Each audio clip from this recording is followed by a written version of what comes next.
अस्सलाम वालेकुम दोस्तों, मैं आपको परफेक्ट वेब सॉल्यूशंस की तरफ से रिडक्स जेएस की इस वीडियो ट्यूटोरियल सीरीज़ में खुशामदीद कहता हूँ। मेरा नाम इमरान कासिम है और ये हमारा इस वीडियो ट्यूटोरियल सीरीज़ का पार्ट 2 है। बेसिकली तीसरा हिस्सा है, लेकिन नंबरिंग में ये पार्ट 02 है। सो आज के इस वीडियो ट्यूटोरियल में हम जो रिडक्स की बेसिक्स में कवर करेंगे रिड्यूसर्स को और स्टोर को, कि रिड्यूसर क्या होता है और किस तरीके से हम उसको स्टोर में यूज़ करते हैं और आगे स्टोर के क्या क्या फीचर्स होते हैं। जिस तरीके से लास्ट वीडियो ट्यूटोरियल में हमने एक्शंस और एक्शन क्रिएटर्स के बारे में सीखा था कि वो किस तरीके से हम उनको यूज़ करते हैं, कैसे क्रिएट करते हैं, और उसके बाद मैंने आपको असाइनमेंट जो हमने उससे प्रीवियस वीडियो ट्यूटोरियल में असाइनमेंट आपको दी थी वो भी मैंने सॉल्व करके दी। इसी तरीके से आज के इस वीडियो ट्यूटोरियल में पहले हम जो है वो असाइनमेंट सॉल्व करेंगे जो लास्ट वीडियो ट्यूटोरियल में मैंने आपको दी थी, और उसके बाद आज के इस वीडियो ट्यूटोरियल की तरफ हम बढ़ेंगे और रिड्यूसर्स और स्टोर्स के बारे में सीखेंगे कि उनको किस तरीके से क्रिएट करना चाहिए, कैसे उनको इम्प्लीमेंट करना चाहिए और कैसे उनको यूज़ करना चाहिए ताकि आप उससे ज़्यादा एडवांटेज ले सकें। तो मैं उम्मीद करता हूं कि आप मेरे इस वीडियो ट्यूटोरियल को एंड तक देखेंगे और इसको लाइक भी करेंगे। इसके अलावा अगर आप हमारे इस चैनल परफेक्ट वेब सॉल्यूशंस पर न्यू हैं तो इसको सब्सक्राइब करते हुए साथ में मौजूद बेल के आइकन को प्रेस करते हुए ऑल नोटिफिकेशंस को भी ऑन कर लीजिएगा ताकि आने वाले वीडियो ट्यूटोरियल्स की अपडेट्स आपको मिलती रहें। Thank you very much. तो चलिए शुरू करते हैं आज के इस रिडक्स जेएस के वीडियो ट्यूटोरियल को। सबसे पहले हम आज के इस वीडियो ट्यूटोरियल में असाइनमेंट की सोल्यूशन की तरफ बढ़ेंगे जो लास्ट वीडियो ट्यूटोरियल में मैंने आपको असाइनमेंट दी थी। अगर आपने वो असाइनमेंट अभी तक नहीं की तो बेसिकली असाइनमेंट ये थी कि आपने इस टेक्स्ट बॉक्स को या इस नंबर बॉक्स को जिसकी टाइप नंबर है, इनपुट टाइप जिसकी नंबर है, उसके अंदर हम ये चाह रहे हैं कि जो भी वैल्यू इंसर्ट करें उतना ही इंक्रीमेंट और डिक्रीमेंट होना चाहिए इस स्टेट के अंदर। तो ये हमारी असाइनमेंट थी। अगर आप ये असाइनमेंट करना चाह रहे हैं तो अभी इस वीडियो को पॉज करें और पहले उसको असाइनमेंट को करें और उसके बाद इस वीडियो को यहीं से स्टार्ट करें, तो मेरी सोल्यूशन को उसके बाद आप देखेंगे। तो चलिए, अब होपफुली आपने वीडियो को पॉज करके अपनी असाइनमेंट कंप्लीट कर ली होगी। तो चलिए बढ़ते हैं सोल्यूशन की तरफ। तो मैं अब इस टेक्स्ट बॉक्स को बेसिकली कॉन्केटिनेट करना चाह रहा हूँ, जोड़ना चाह रहा हूँ जो डिस्पैचर है उसके साथ, ताकि हम इसको डिस्पैच कर सकें एक्शन के साथ और फिर उसकी मदद से चेंजेस कर सकें अपने उस स्टेट के अंदर। तो सबसे पहले हम सबलेम टेक्स्ट में आते हैं और यहाँ पर आपने देखा कि लास्ट वीडियो ट्यूटोरियल में हमने पे लोड को एक स्टैटिक वैल्यू दी थी 2 की, और वो 2 की वैल्यू जाकर यहाँ पर उसको चेंज कर देती थी। तो अब इस 2 की वैल्यू की जगह हम इसको पास कर सकते हैं टेक्स्ट बॉक्स या इनपुट की वैल्यू जो हमने इनपुट अपने HTML के अंदर लगाया। यहाँ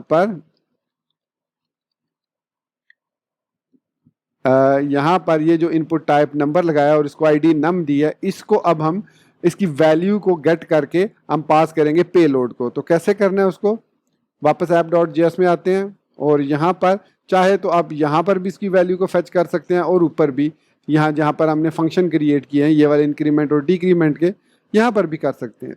तो मैं इसको यहीं पर करता हूँ, ऐड, एंटर प्रेस करते हैं ऐड इवेंट लिस्ट में क्लिक पे, और यहाँ पर हम num const num is equal to document dot get element by ID करेंगे। और हमने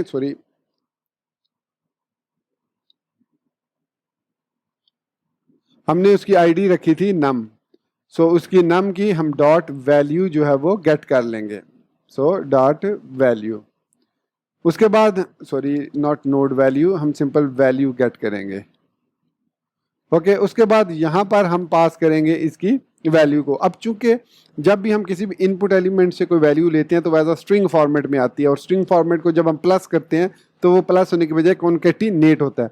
तो इसको हम यहाँ पर प्लस का सिंबल डालकर नम को पास करेंगे ताकि वो उसको एज अ नंबर फॉर्मेट पास कर दे। इसी को हम कॉपी करते हैं यहाँ से यहाँ तक मैं इसको कॉपी कर लेता हूँ और इसको पेस्ट करता हूँ यहाँ पर भी, और इसी तरीके से इसकी वैल्यू को यहाँ पर भी हम प्लस करके नम पास कर देते हैं। तो ये हमने इसको सेव किया। तो अब इस नम वेरिएबल में हमारे पास, या फिर आप डायरेक्टली यहाँ पर भी प्लस लगा सकते हैं इस तरीके से भी, इस तरीके से। तो जब ये वैल्यू गेट करेगा तो उसको ऑटोमेटिकली नंबर में कन्वर्ट कर देगा, तो फिर हमें यहाँ पर इसकी ज़रूरत नहीं रहेगी। तो सिर्फ इतना ही करना है हमने। इसके बाद हम बढ़ेंगे अपने ब्राउज़र की तरफ और यहाँ पर अब मैं इसको एक डिफ़ॉल्ट वैल्यू भी दे देता हूँ। ठीक है, इसको इनपुट टाइप को एक डिफ़ॉल्ट वैल्यू भी दे देते हैं। सो यहाँ पर मैं दे देता हूँ वैल्यू इज इक्वल टू 1। तो देखिए स्ट्रिंग फॉर्मेट में मैं इसको वैल्यू दे रहा हूँ, तो इसीलिए मैंने कहा था कि स्ट्रिंग फॉर्मेट में ही वैल्यू इसकी आएगी। तो इसको अब हमने प्लस करना है, तो ये देखिए इंक्रीमेंट हो रहा है प्लस का। अब 7 है तो 7 में सीधा 9 का इंक्रीमेंट हो गया, मतलब 2 का इंक्रीमेंट हुआ। इसी तरीके से ये देखिए 2 का डिक्रीमेंट हो रहा है। अगर मैं इसको 3 कर देता हूँ तो 5 में 3 माइनस होकर 2 आंसर आया। और अगर हमने इसको दोबारा से 1 कर दिया और नेगेटिव किया तो देखिए 1 वैल्यू आ गई। तो इस तरीके से हम इसमें इंक्रीमेंट और डिक्रीमेंट कर सकते हैं based on this input box value. So input type इसकी नंबर है। तो ये सोल्यूशन थी हमारे प्रीवियस ट्यूटोरियल की असाइनमेंट की। सो अब हम बढ़ते हैं आज के इस वीडियो ट्यूटोरियल की तरफ और सबसे पहले बात करते हैं रिड्यूसर्स के बारे में। सो रिड्यूसर जो कि रिडक्स की टर्म में एक ऐसा प्योर फंक्शन होता है जो कि हमें एक ऑब्जेक्ट या एक state in the form of object, in the form of arrays of object, in the form of object of area of object की सूरत में हमें रिटर्न करता है। सो कोई भी चीज़ जब हमें एक प्योर फंक्शन रिटर्न करता है तो जो रिडक्स जेएस है उसको हमें एज अ स्टेट रिटर्न करता है, और स्टोर जो सब्सक्राइब का मेथड है वो उसको फेच करता है विद गेट स्टेट के फंक्शन के साथ। तो बेसिकली जब हम क्रिएट करते हैं स्टोर को तो उसको हम जो भी प्योर फंक्शन पास करते हैं तो वो प्योर फंक्शन एक रिड्यूसर बन जाता है। यहाँ पर मैं आता हूँ VS कोड के अंदर। तो यहाँ पर आप देखें हमारे पास जो app.js के अंदर ये जो एक काउंटर फंक्शन है ये ES6 के साथ हमने लिखा है। तो इसके अंदर स्टेट जो है वो 1 है। सो स्टेट 1 का मतलब है कि डिफ़ॉल्ट हमारी जो स्टेट है वो 1 है, और उसके बाद उसमें हम करस्पॉन्डिंग चेंजेस कर रहे हैं। अब ये एक सिंपल इंटीजर वैल्यू है। ये स्टेट जो है ये एक ऑब्जेक्ट भी हो सकता है, एक एरेज ऑफ ऑब्जेक्ट भी हो सकता है, और ऑब्जेक्ट के अंदर एरेज ऑफ ऑब्जेक्ट्स भी हो सकते हैं मल्टीपल। सो ये कॉन्सेप्ट आपको ऑलरेडी क्लियर होना चाहिए। मैं यहाँ पर एक छोटी सी एग्जांपल दे देता हूँ। फॉर एग्जांपल मैं यहाँ पर लिखता हूँ const arrays is equal to, तो ये हमारे पास है कोई नंबर्स एरे है, तो ये हमारे पास क्या है एरेज हैं। सो इसी तरीके से इसी एरेज के अंदर हम अगर यहाँ पर इस तरीके से इनको रैप करते हैं ऑब्जेक्ट के अंदर सॉरी, तो इसके अंदर अगर हम रैप करके इसके अंदर कुछ वैल्यू जैसे वैल्यू 10 कर देता हूँ, उसके बाद दूसरी वैल्यू कॉमा देके वैल्यू 20 कर देता हूँ, तो ये हम क्या कर रहे हैं हम एरेज ऑफ ऑब्जेक्ट्स क्रिएट कर रहे हैं। ये हमारे पास एक ऑब्जेक्ट है जो कि 0th इंडेक्स पे है, ये हमारे पास दूसरा ऑब्जेक्ट है जो 1 इंडेक्स पे है। इसी तरीके से हम इसके अंदर ऑब्जेक्ट्स को भी पास कर सकते हैं। फॉर एग्जांपल मैं यहाँ पर एक ऑब्जेक्ट लिखता हूँ और यहाँ पर लिखता हूँ काउंट, और इस काउंट के अंदर हम एक वैल्यू लिख देते हैं, या हम इसके अंदर फर्दर हम यहाँ पर वैल्यू 1 कर देते हैं, और इसी तरीके से एक और वैल्यू ले लेते हैं INCR, और इसके अंदर हम वैल्यू 2 पास कर देते हैं। फिर इसी तरीके से हम एक और वैल्यू लेते हैं और इसके अंदर हम वैल्यू 3 कर देते हैं। सो बेसिकली हम क्या कर रहे हैं अब ऑब्जेक्ट के अंदर हम ऑब्जेक्ट्स क्रिएट कर रहे हैं। सो चीज़ जो जहन में रखने वाली है कि ये जो स्टेट होती है ये कुछ भी एरे हो सकती है, ऑब्जेक्ट हो सकता है, एरेज हो सकते हैं, एरेज ऑफ ऑब्जेक्ट्स हो सकते हैं, ऑब्जेक्ट्स ऑफ ऑब्जेक्ट्स हो सकते हैं। तो इसमें आपने जहन में अपने प्रोजेक्ट जो भी क्रिएट करें उसकी लॉजिक पे आपने फोकस करना है और आपने उसको उस तरीके से कन्वर्ट करना है ऑब्जेक्ट्स में। तो यहाँ पर अगर मैं 1 को कन्वर्ट करता हूँ ऑब्जेक्ट में तो मैं यहाँ पर लिख सकता हूँ वैल्यू 1। सो अब मेरे पास स्टेट जो है वो वैल्यू 1 एक ऑब्जेक्ट है। अब मैं इस तरीके से इसको रिटर्न करूँगा तो मुझे एरर्स आने शुरू हो जाएंगे। तो अब चूंकि ये एक ऑब्जेक्ट है तो मुझे जो स्टेट रिटर्न करनी है वो भी ऑब्जेक्ट की फॉर्म में ही रिटर्न करनी है। तो यहाँ पर मैं इस तरीके से इसको लिखूंगा, और अब स्टेट में जो वैल्यू है वो स्टेट डॉट वैल्यू के अंदर सेव है, तो मैं यहाँ पर लिखूंगा dot value. So state dot value plus action load. तो यहाँ पर फिर उसके बाद पहले हमें लिखना पड़ेगा value colon state dot value plus action dot payload. So ये ऑब्जेक्ट इस तरीके से रिटर्न होगा।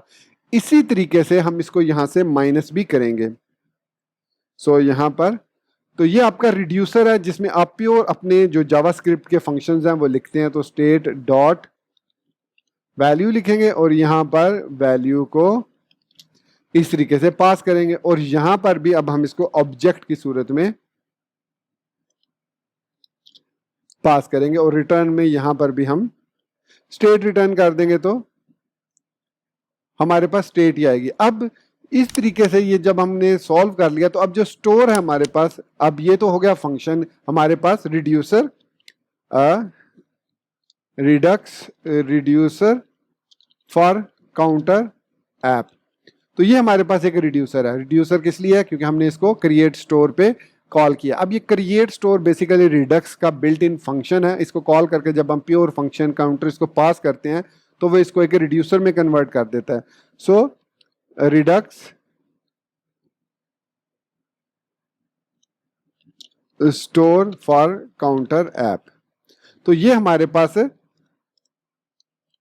ये जो हमारे पास है कांस्टेंट स्टोर है, ये हमें क्रिएट करके देता है स्टोर। और फिर उसके बाद इस स्टोर के गेट स्टेट के मेथड में हमें लेटेस्ट जो स्टेट होती है वो मिलती है। क्योंकि इम्यूटेबिलिटी यहाँ पर आ रही है, हम डायरेक्टली स्टेट में चेंजेस नहीं कर सकते, सिर्फ हम एक्शंस के थ्रू रिड्यूसर को बताते हैं कि ये एक्शन परफॉर्म करो, और फिर उस एक्शन रिड्यूसर के अंदर उस एक्शन के अगेंस्ट, केस के अगेंस्ट हमने कुछ जो भी इंक्रीमेंट या डिक्रीमेंट लगाया होता है वो उसको उस पर परफॉर्म करता है। ये सॉरी यहाँ पर मैंने करली ब्रैकेट नहीं लगाई। सो उसके बाद ये हमें यहाँ पर गेट स्टेट मिल जाती है। अब ये जो गेट स्टेट, चूंकि अब गेट स्टेट में हमारे पास ऑब्जेक्ट है तो स्टेट हमें वैल्यू कॉलन 1 रिटर्न करेगा। तो इसका मतलब है कि इस स्टेट के अंदर हमारे पास अब डॉट वैल्यू वाली वैल्यू आ जाएगी। तो इसको एक्सेस करने के लिए हम लिखेंगे स्टेट डॉट वैल्यू, या फिर हम इसको रिस्ट्रक्ट कर सकते हैं इस तरीके से कि यहाँ पर हम लिखेंगे value is equal to store dot get state. तो ये सारी जावास्क्रिप्ट की टर्मिनोलॉजीज हैं। उसके बाद यहाँ पर हम वैल्यू लिखेंगे, यहाँ पर भी वैल्यू लिखेंगे। तो जहाँ जहाँ हमने फिर वर्ड स्टेट यूज किया वहाँ पर हम वैल्यू यूज करेंगे। सो यहाँ पर हमने कहीं और स्टेट तो नहीं यूज किया ना, कोई नहीं यूज किया कहीं पर भी स्टेट को, ये गेट स्टेट ठीक है। अब यहाँ पर हम डॉट वैल्यू कर देंगे, स्टेट डॉट वैल्यू, अदरवाइज हमें प्रोग्राम में एरर्स आने शुरू हो जाएंगे, क्योंकि अब हमारे पास जो स्टेट है वो एज एन ऑब्जेक्ट है, as a single entity, single integer value नहीं है। अब टेस्ट करते हैं अपने ब्राउजर में आकर इसको और इंक्रीमेंट करते हैं, तो देखिए हमारे पास सक्सेसफुली वैसे ही इंक्रीमेंट हो रहा है जैसे हम चाह रहे थे। ओके, सो ये सिंपल एग्जांपल है रिड्यूसर्स की। रिड्यूसर के अंदर अब जब हम दूसरा प्रोजेक्ट बनाएंगे जो कि एक टू डू ऐप का होगा, जो नेक्स्ट वीडियो ट्यूटोरियल में हम बनाएंगे, तो उसके बाद हमें बेहतर तरीके से समझ आ जाएगी। सो जो ये स्टोर है, जब हम स्टोर में क्रिएट कर लेते हैं तो ये हमें क्या रिटर्न करता है, हम यहाँ पर लिखते हैं कंसोल डॉट लॉग स्टोर। ये सिर्फ आपको दिखाने के लिए मैं कि ये हमें क्या क्या चीज़ें रिटर्न करता है। तो यहाँ पर इंस्पेक्ट एलिमेंट कर लेते हैं और इसको जूम इन कर लेते हैं थोड़ा सा, और कंसोल को ओपन कर लेते हैं और इसको क्लियर कर देते हैं कंसोल को हम। और अब मैं इसको रीलोड करता हूं तो देखिए जो स्टोर है वो हमें रिटर्न करता है एक डिस्पैच मेथड, एक सब्सक्राइब मेथड, एक गेट स्टेट मेथड, एक रिप्लेस रिड्यूसर मेथड और एक ऑब्जर्वेबल। ऑब्जर्वेबल बेसिकली RxJS का फीचर है। बाकी ये जो चार हैं, replace reducer, get state, subscribe और डिस्पैच, ये हम यूज़ करेंगे आने वाले वीडियो ट्यूटोरियल में। डिस्पैच को हम ऑलरेडी यूज़ कर चुके हैं, जो कि हमने यहाँ पर यूज़ किया है। यहाँ पर मैं आपको दिखाता हूँ। तो ये डिस्पैच का काम सिर्फ इतना होता है कि ये बताता है कि स्टोर ने क्या चीज़ करनी है इन रिड्यूसर की मदद से, और आगे फिर रिड्यूसर के अंदर हम अपनी लॉजिक बिल्डअप करते हैं। रिड्यूसर एक फंक्शन होता है हमारे पास।